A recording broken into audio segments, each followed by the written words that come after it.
Hi, I'm Sagar Shah. I live in Antwerp, and next year I might be going to Penn. I've got an offer.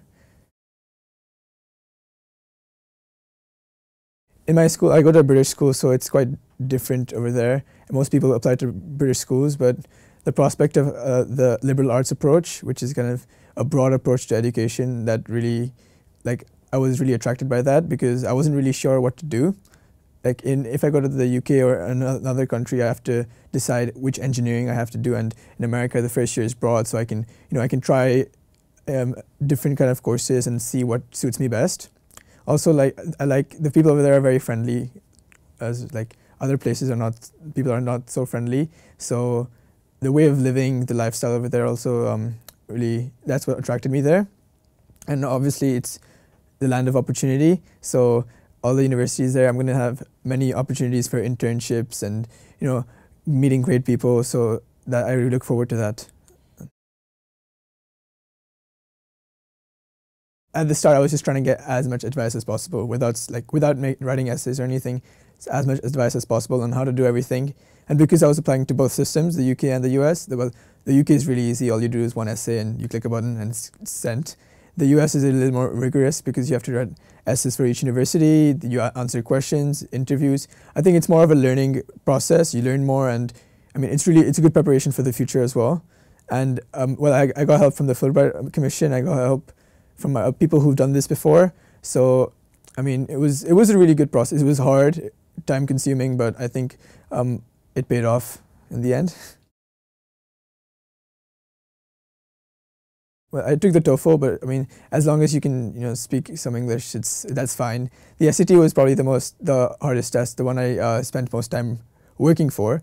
But I think it is really important that you work for the SAT, but to know that even though you have a low SAT score and a university asks for a little higher score, you should apply for it. I mean, it's a few essays here and there, so that's not much. It's not much time, and there's always most of it's luck, and it's also your essays. So it's not they don't want a candidate that has this many marks. They want a person who if you reflect yourself well in your essays, and if you give good essays, then I think you still have a chance. So you should be brave about it. Well, first, I mean, there's many categories. First, it was location. I didn't want to go too far, so I stuck to the east side. And then there was rankings as well. So I saw the standard SAT scores that people get there, and so I cut it down. I narrowed it down, and then also after that, I asked people who were there. I asked my cousin from America. So kind of it all balanced out, and then I chalked out 10 universities that I applied to. I got into the University of Texas at Austin, University of Pennsylvania, Carnegie Mellon, Northwestern, and I got waitlisted at Johns Hopkins and Columbia.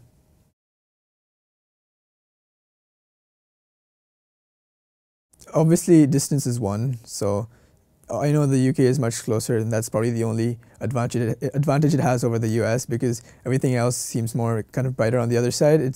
There's the whole campus life, which is not really available in the UK and the US, and which is it's different to what I live like now. So a change is needed in my life.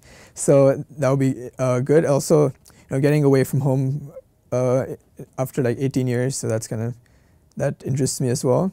The climate is another aspect over there. In America, I don't want to be stuck in Belgian climate for all my life.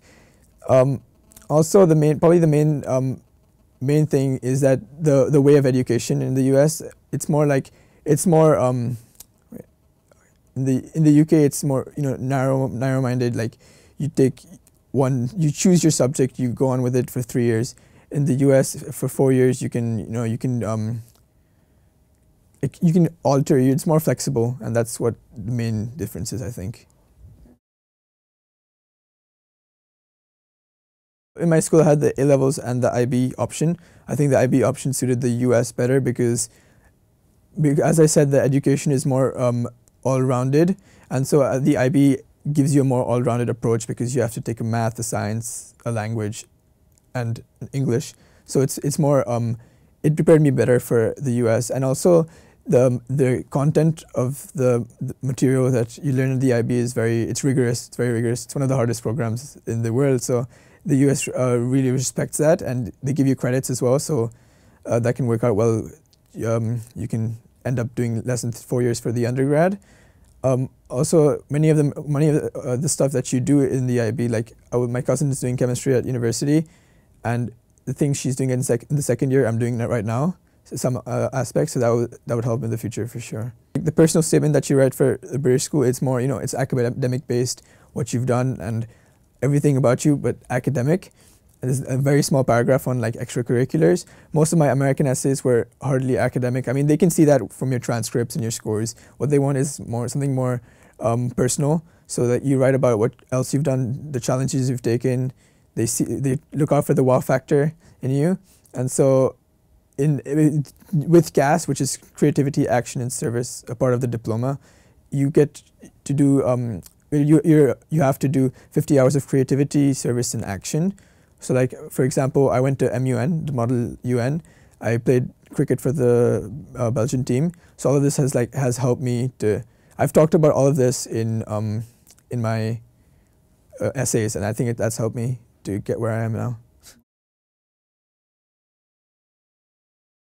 One of the main aspects that struck me was that I visited the schools, most of the schools I was going to, and that really helped, because when you're writing the essay, I mean, if you think about it, the university is, it's receiving 4,000 applications. I mean, not like thousands of applications, and if each of them is the same, saying that I got this, I played this sport at high school and I got this grade in chemistry, it's gonna get repetitive. So if you can, involve like put more a personal approach. So say, I saw at the university, I really enjoyed walking through this avenue and I really want to get engaged with this professor and his research. Then I think that would help a lot in your in the future.